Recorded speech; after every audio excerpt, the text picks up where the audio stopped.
কথা বলেন, সেই জীবন চাই কিনা? আমি যদি আমার জন্য চাই যে আমি যেন নিরাপদে যখন মৌত হবে, ফেরেশতা আসবে, মৃত্যুর পরে যেন ফেরেশতা আমাকে ইস্তেকবাল করে আল্লাহর জান্নাতে নিয়ে যায়, এই জীবন আমি চাই নাকি আমার সন্তানদের জন্য চাই? কথা বলেন, আমার স্ত্রীর জন্য চাই কিনা? আমার বোনের জন্য, ভাইয়ের জন্য, ভাতিজার জন্য, ভাগ্নার জন্য, ভাগ্নির জন্য, আমার আপনজন যারা, গোষ্ঠী জ্ঞাতির যারা, এদের জন্য আমি চাই কিনা? যদি চাই যে আমার জীবনটা এমন হোক, যদি হঠাৎ ভূমিকম্প চলে আসে, হঠাৎ কোনো দুর্যোগ চলে আসে, সেই দুর্যোগে যদি জীবন শেষ হয়ে যায়। আজকে অনেকগুলি মানুষ মারা গেছে না? অনেকগুলি মানুষ আহত হয়েছে, অনেক মারা গেছে, অনেক পুরান ঢাকার বেশ কিছু বাড়িঘর ভেঙে গেছে, কাত হয়ে গেছে, এরকম হয়ে গেছে, রাস্তাঘাট ফেটে গেছে, চৌচির হয়ে গেছে। আল্লাহু আকবার। আল্লাহ শুধু আমাদেরকে সতর্ক করেন, আরে সময় থাকতে এখনো সাবধান হও, আরে কোরআনের কাছে ফিরে আসো, সন্তানকে কোরআনের তালিম দেওয়া শুরু করো। আর কত উল্টা পাল্টা চলবে, সময় তো তোমার ফুরিয়ে যাচ্ছে। আর তো আফসোস করে লাভ নাই, পরে তো আরেকবার কোনো সেকেন্ড টাইম তোমার জন্য এই চান্স আসবে না, সুযোগ আসবে না। আল্লাহ পাক বলেন মাঝে মাঝে একটু ধাক্কা কেন আসে জানো? এই জন্য আসে, আওয়ালা ইয়ারাউনা আন্নাহুম ইফতানুনা في كل عام مرة أو مرتين ثم لا يتوبون ولا هم يذكرون। মাঝে মাঝে তারা দেখে না, এই মাঝে মাঝে যে পরীক্ষা আসে, মাঝে মাঝে বিভিন্ন দুর্যোগ আসে, এটা এজন্য আসে যে আল্লাহ চান মানুষ যেন তওবা করে আল্লাহর দিকে ফিরে আসে। কথা বলেন ঠিক কিনা? আল্লাহ এটা চান মানুষ যেন আল্লাহর দিকে ফিরে আসে, মসজিদমুখী হয়, দিনমুখী হয়, দিন মানার জন্য তৈরি হয়। আর যাই করেন, কোটি কোটি টাকার সম্পদ কামাই করছেন, একেবারে হাত গুটায় রাখেন, হাত গুটায়া, কেউ যেন আমার থেকে একটা পয়সা না নিতে পারে, কারণ থাকলেই তো আমি থাকলাম কোটিপতি। আরে ভাই, কোটিপতি হইয়া মরিয়া আল্লাহ তো বলে না যে তুমি কোটিপতি হয়ে তোমাকে মরতে হবে। শত কোটি টাকার মালিক হইয়া যদি আমার কাছে আসতে পারো তো মুক্তি পাওয়া যাবা, এটা বলছে কোথাও? আছে কোথাও? মিলিয়ন পতি হইলে তোমার আর কোনো বিচার নাই, আছে কোথাও? বিলিয়ন বিলিয়ন টাকা দেশে বিদেশে, বিদেশের ব্যাংকগুলোতে টাকার পাহাড়, এটা হইলে আর কোনো উপায়, তোমার কোনো কষ্ট নাই, একদম সরাসরি তোমাকে পার করে দেওয়া হবে, আছে কোথাও? আমার ভাইরা, এটা বলা হয় নাই। বরং যে লোক, এই যে একটু আগে বলা হয়েছে ভাই একটু দেন লাগবে, আমরা অনেকেই হাত গুটায় রাখছি, এটা না, এটা আমাদের কাজ নয়। দেখেন, এটা আল্লাহ রসুল কি বলছেন, সেইভাবে আমাদের চলতে হবে। নবীজি বলছেন যে বখিল আর সখী, আর সখী قريب من الله قريب من الناس قريب من الله بعيد من النار। আর বখিল, আল বখিল بعيد من الناس بعيد من الله قريب من النار। অর্থ কি? অর্থ হচ্ছে যে লোকটা হাত গোটায় রাখে যে আল্লাহর জন্য একটু খরচ করতে হবে, দেখবেন যে হাত গোটায় রাখে, তো এই যে সে ভয় পায় যে আমার তো গেলে মানে আমার লস হয়ে গেল, কমে গেল, এই লোকটা বখিল। তাকে বলা হয়েছে হাদিসের ভাষায় বখিল। বখিল হইল মানুষের থেকে, মানুষের ভালোবাসার থেকে দূরে থাকে, আল্লাহর রহমত থেকে দূরে থাকে, আর জাহান্নামের কাছাকাছি থাকে। জোরে বলেন নাউজুবিল্লাহ। জাহান্নামের কাছাকাছি থাকে, আর মানুষের ভালোবাসার থেকেও দূরে, আল্লাহর রহমত থেকেও দূরে।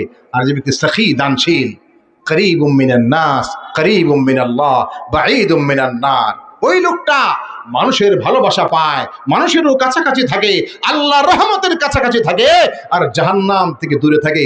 আল্লাহ তারে জাহান্নাম দিবেন না, বলে সুবহানাল্লাহ। হযরত ইয়াহইয়া আলাইহিস সালাম ইবলিসকে একদিন পাইছেন। আল্লাহ নবী ইয়াহইয়া আলাইহিস সালাম সন্তানকে, শয়তানকে, ইবলিসকে, শয়তানকে পায়া বলতেন, শয়তান তোর কাছে আমার একটা প্রশ্ন, আমার একটা জিজ্ঞাসা, বলতো শয়তান, এই দুনিয়াতে তোর সবচেয়ে প্রিয় মানুষটাকে, আর তোর কাছে সবচেয়ে খারাপ এবং জঘন্য মানুষকে, এটা আমাকে বল।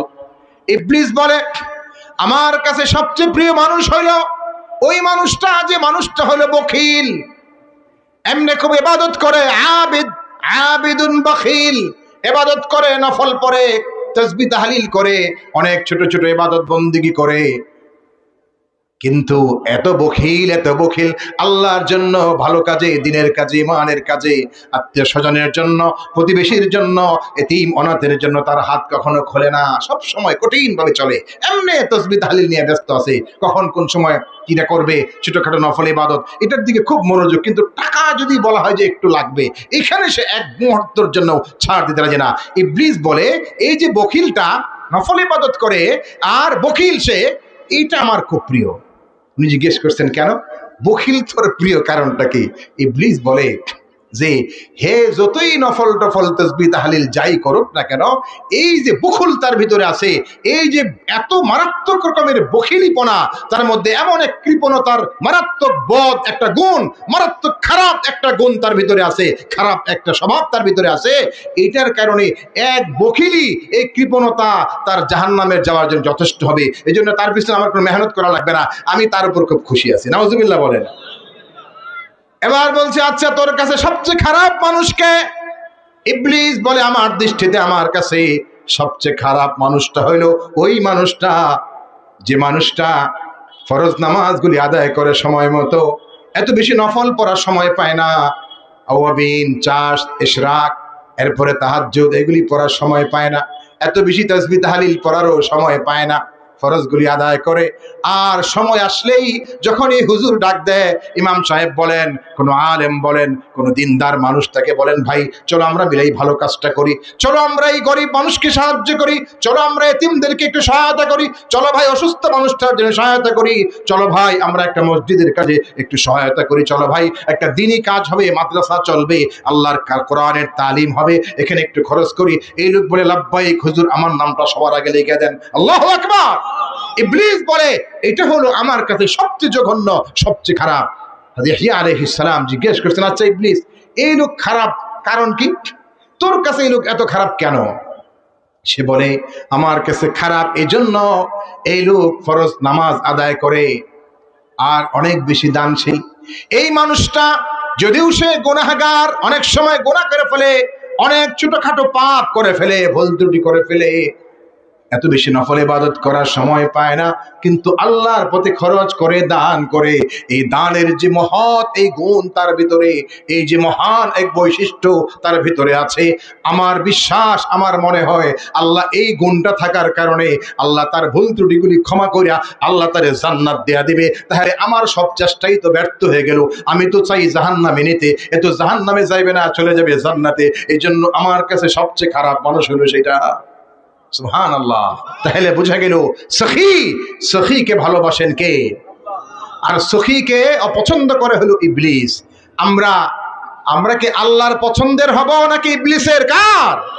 আল্লাহর পছন্দের মানুষ যদি হতে চাই, আমাকে সখী হওয়া লাগবে, আমাকে দিন শিখতে হবে, দিনের তালিম আমার সন্তানকে শিক্ষা দিতে হবে।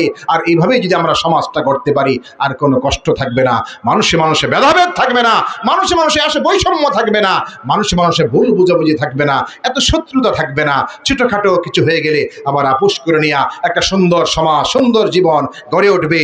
এই কোরআনের ভিত্তিতে কোরআনের সমাজ গড়ে উঠবে, আল্লাহর দিনের ভিত্তিতে, দিনের তালিমের ভিত্তিতে একটা সুন্দর সমাজ গড়ে উঠবে উলামায়ে কেরামের নেতৃত্বে। আচ্ছা আচ্ছা আচ্ছা, আমরা একেবারেই শেষ দিকে চলে আসছি। আমরা সেই সময়টা চাই, আমরা সেই একটা সুন্দর পরিবেশ চাই, যে পরিবেশের মধ্যে, যে সমাজের মধ্যে মুসলমানের সাথে ছোটখাটো বিষয় হয়েও যেতে পারে, একসাথে 10 জন মানুষ যখন হাঁটে চলে, ধাক্কা লাগে, কোনোই লাগে, একটু গোতা লেগে যায়, কিন্তু এই জন্য এরকম নয় যে এই কারণে সারা জীবনের জন্য সম্পর্ক নষ্ট হয়ে যায়, এটা নয়। মুহূর্তে সে ভুলে যায়, ভুলে গিয়ে আবার সে মনে করে সে আমার ভাই, সে আমার বন্ধু, কারণ সে মুসলিম, আমিও মুসলিম। আল্লাহ কোরআনে আল্লাহ বলছেন, ইন্নামাল মুমিনুনা ইখওয়া ফাসলিহু বাইনা আখাওয়াইকুম, মুমিনরা তোমরা হইলা ভাই। যদি কোনো ভুল ত্রুটি হয়েও যায়, ছোটখাটো বিষয়ে একটু ভেদাভেদ ঘটেও যায়, আবার তোমরা ইসলাহ করে নাও, আবার আপোষ করে নাও, মীমাংসা করে নাও, মিলেমিশে সমাজে থাকো বলি। আল্লাহু আকবার। এটা হলো কোরআনের শিক্ষা, এটা হলো কোরআনের তালিম।